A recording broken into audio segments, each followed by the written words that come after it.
Olá, seja bem-vindo ao Sala de Visitas. No programa de hoje vamos falar sobre autismo, uma síndrome que atinge cerca de 2 milhões de brasileiros. São mais de 300 mil ocorrências só no estado de São Paulo.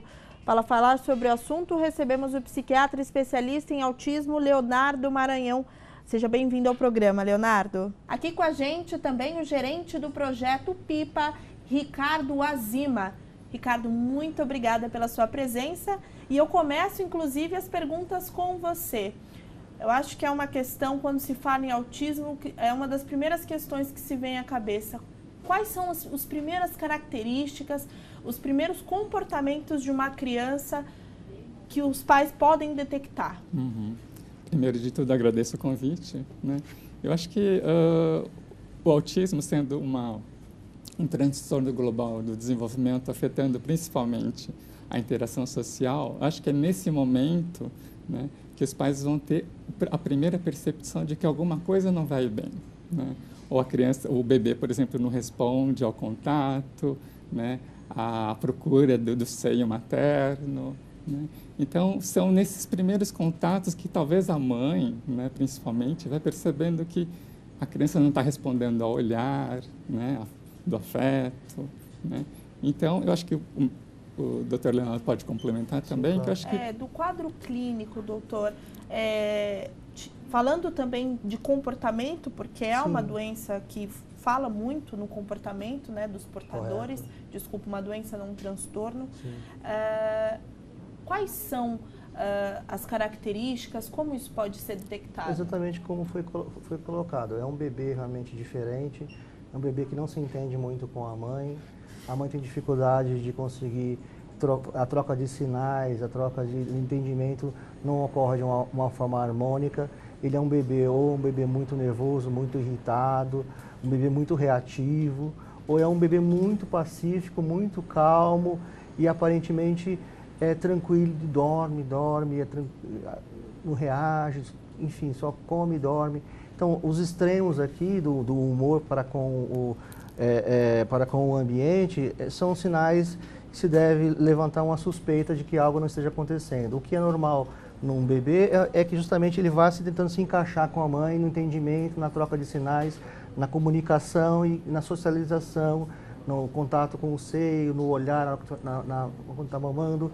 Esses são os primeiros sinais que vão se aumentando conforme a criança vai crescendo.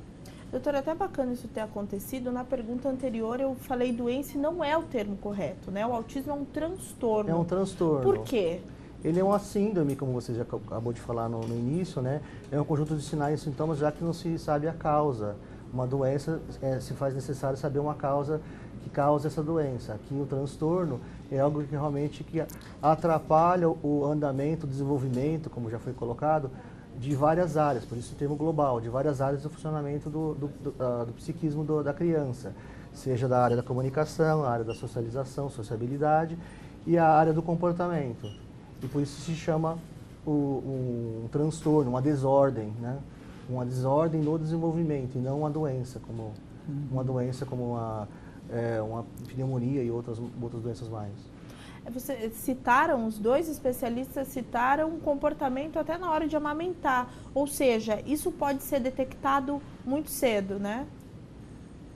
Pode ser detectado, mas via de regra demora um pouco. Nos primeiros 6 meses os pais estão encantados com o bebê, são pais de primeira viagem, são pais que estão ansiosos e nervosos em não cuidar, estão mais atentos à parte física, e isso faz com que de cada 10 pais, apenas 2 desconfiem que algo esteja acontecendo.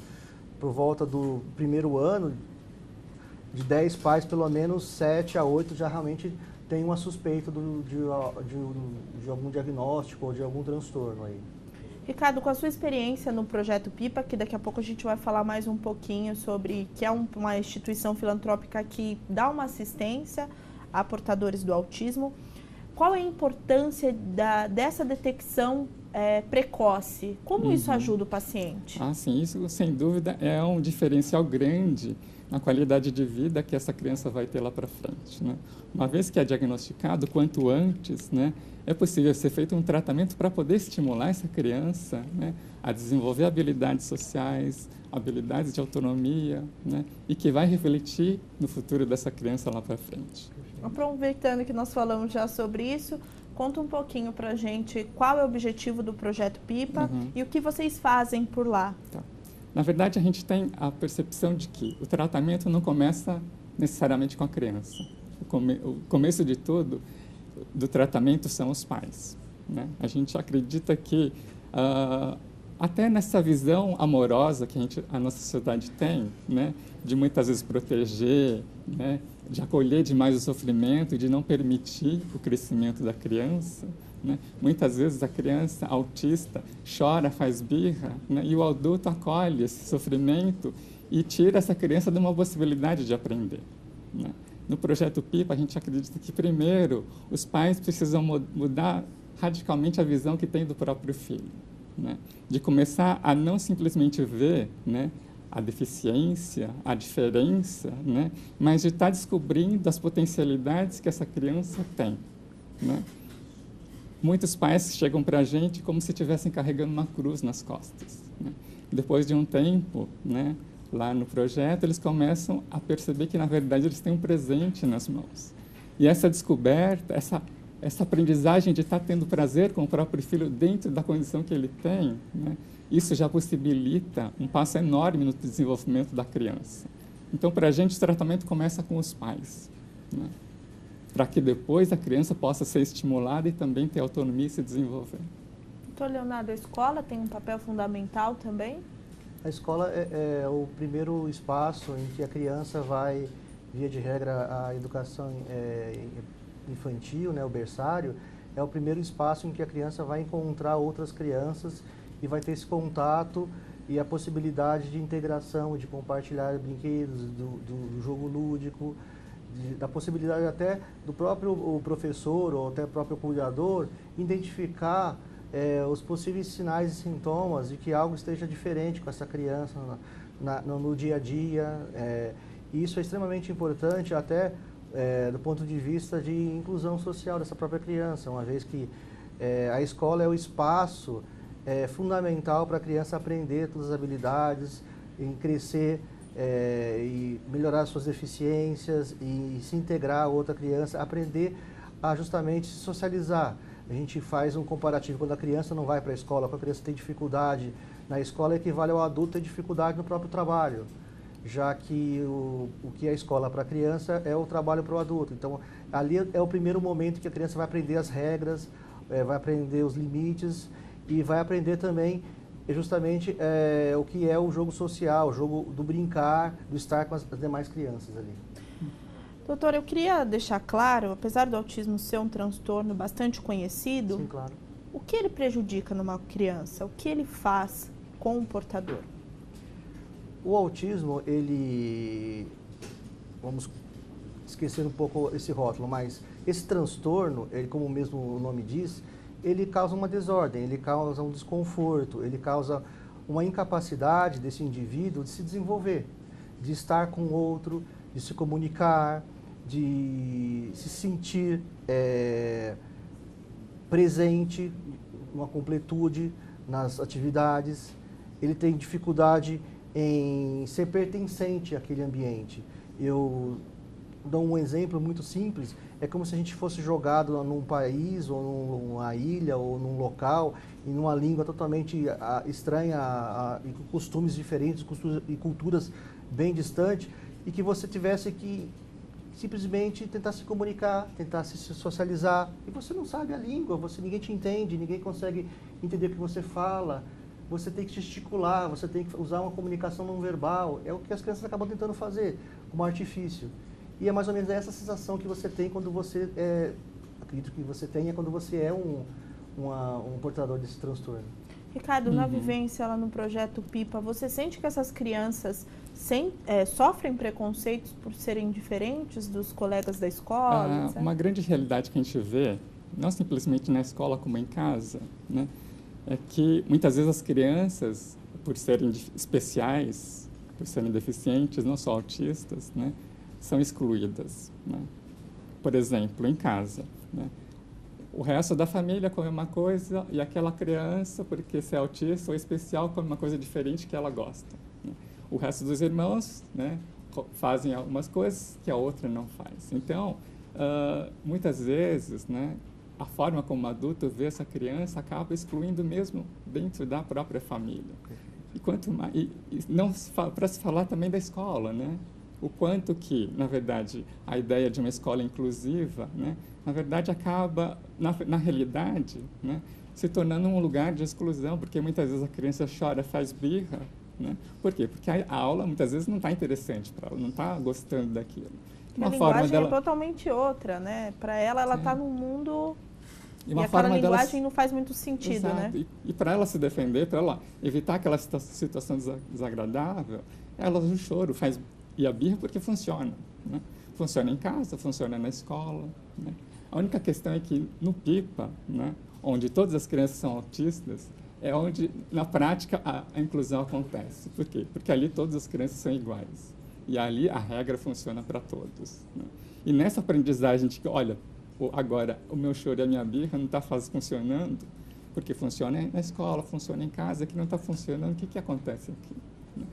Com certeza, no começo, a criança vai sofrer para se adaptar, mas depois ela vai começar a ceder e a participar das atividades com as outras crianças. E só esse fato de estar se sentindo incluído num grupo e participando junto já promove um desenvolvimento grande para essa criança. Sem falar nas atividades focando a autonomia dessa criança, né? Ensinando ela a usar a garfo e o faco para se alimentar, né? Não somente a colher, né? Por quê? Porque a gente sabe que a criança autista ela tem uma dificuldade, uma limitação de aprendizagem. Se ela aprender só a usar a colher, que é mais cômodo, né? No momento que ele for adulto, né, e precisar comer um bife, como é que ele vai comer de colher? Vai precisar sempre de alguém para cortar o bife para ele. Por isso que no PIPA a criança aprende desde os 5, quando ela entra lá, a usar o garfo e a faca. Mesmo que a faca nos 5 anos ainda não tenha a função de cortar, mas está ali presente. Em algum momento da vida dele, isso vai começar a fazer sentido. Bom, são muitas questões, mas nós vamos fazer um rápido intervalo e daqui a pouco a gente volta com mais Sala de Visitas.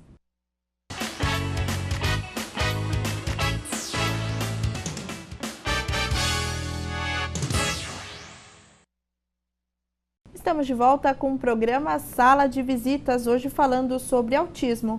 Continuo com o psiquiatra especialista em autismo Leonardo Maranhão e com o psicólogo Ricardo Azima, gerente do projeto PIPA.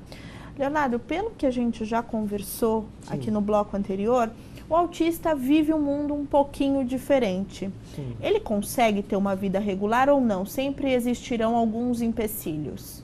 Então, o autista ele vai ter que se adaptar a esse mundo. Isso depende do grau de inteligência, o grau de consciência, de inteligência, de cognição que ele apresenta. É como se o indivíduo tivesse uma dificuldade, não do crescimento ou desenvolvimento de algumas áreas mentais, mas sim tivesse uma dificuldade no desenvolvimento físico, em que ele fosse mais baixo do que a maioria e tivesse que se adaptar. O autismo também é uma dificuldade no desenvolvimento de algumas áreas, ou seja, o crescimento e que ele esteja na mesma altura ou na média daquela função daquele grupo. Então ele vai ter que se adaptar, isso depende realmente da cognição. Quanto mais leve for o caso e quanto mais parte cognitiva ele tenha preservado, melhor ele vai conseguir se adaptar e conseguir desenvolver. Muitos pais, ao levar o filho a receber o diagnóstico, ele percebe um traço em si próprio.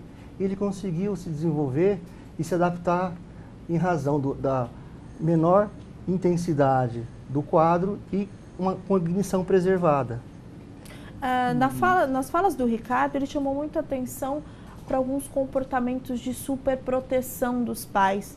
Isso é muito comum em casos de transtorno, né? O pai, de repente, tentar privar coisas que não são necessárias para deixar a criança confortável. Isso acaba atrapalhando?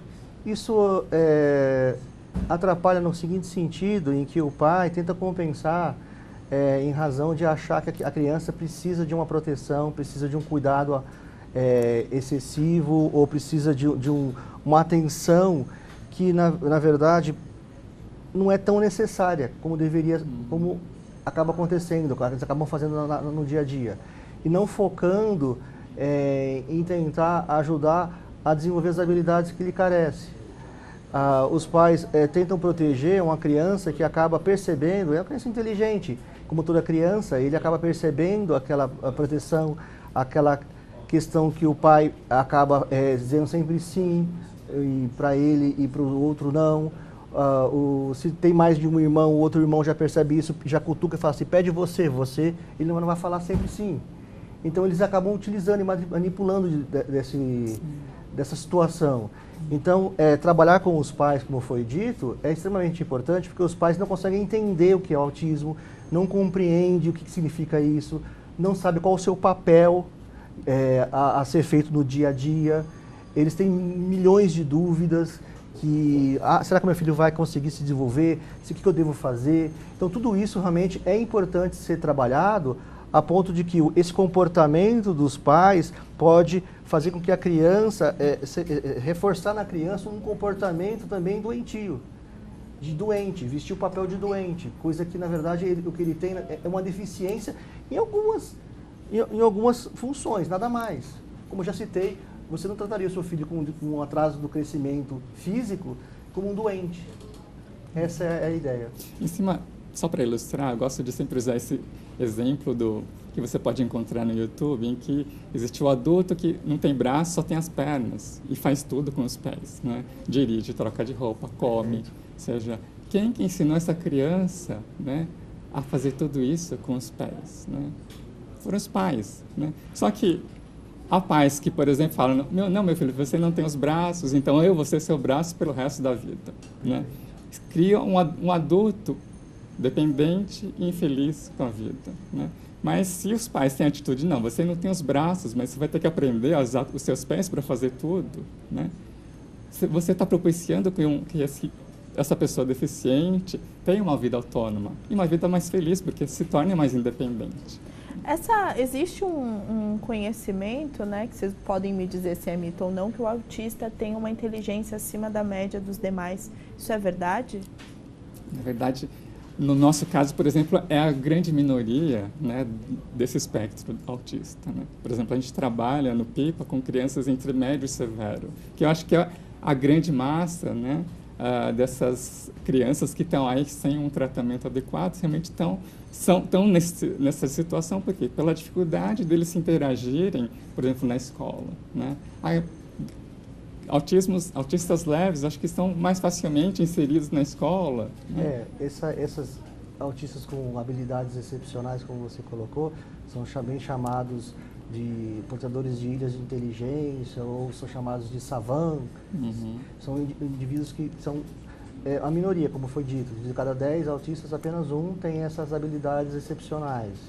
Mas, via de regra, o próprio autismo, ele tem algumas habilidades, como o aumento principalmente os casos mais leves, aumento do foco e atenção para um assunto específico, eles atingem e buscam, como comportamento repetitivo, buscam aprender aquilo de uma forma bem profunda, habilidades para matemática, cálculos, habilidades na estatística.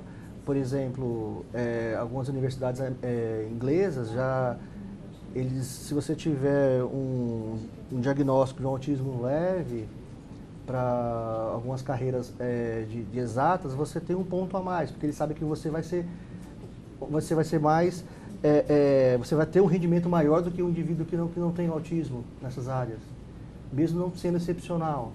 Vocês citaram autismo leve, autismo severo, são níveis, né? São Como níveis de funciona? gravidade. Como esses níveis são detectados? Eu acho que, claro que de todo espectro autista, tem a questão da dificuldade de interação social, né? Só que acrescido a isso, tem a questão, por exemplo, da linguagem, né? Autistas leves tendem a ter essa linguagem preservada, né? A capacidade de se comunicar, né? E também a questão cognitiva, né? Por exemplo, quanto mais grave, mais comprometimento na linguagem, né? E na questão cognitiva, né? que realmente é a grande maioria, né, dessa população de autistas, né? Doutor Leonardo, o senhor já tem uma vivência bastante grande com portadores de autismo. De onde veio o interesse por esse tema? O interesse veio justamente de observar o desenvolvimento dos meus filhos. Um deles teve um desenvolvimento diferente dos demais e eu fui tentar entender um pouco mais esses primeiros meses de desenvolvimento, essa criança que era diferente, uma criança que era mais entre aspas, de atitude, uma criança que parece que já nasceu com uma personalidade. E eu fui começar a estudar e ao frequentar muitos congressos, muitos cursos e ir a associações em outros países do transtorno do espectro autista, eu comecei realmente a me apaixonar por esse assunto e me envolver. Pelo menos nos últimos 9, 10 anos, eu tenho como área de interesse o tratamento de crianças com transtorno autista, né? Que hoje também chamamos de transtorno do espectro autista. Hoje já atendemos, do ponto de vista ambulatorial, cerca de 500 ou mais crianças com esse transtorno.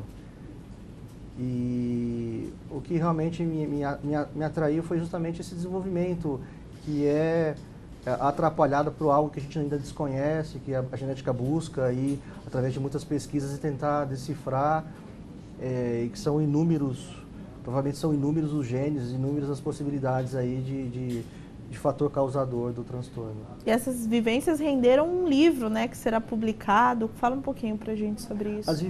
Essas vivências com essas crianças autistas, houve a percepção que existe enquanto literatura do autismo, uma literatura extremamente acadêmica, uma literatura mais especializada, de difícil leitura, de difícil apreensão pela população em geral. E, por outro lado, também existe uma literatura mais de autoajuda, em que você acaba falando sobre o seu filho e tudo mais.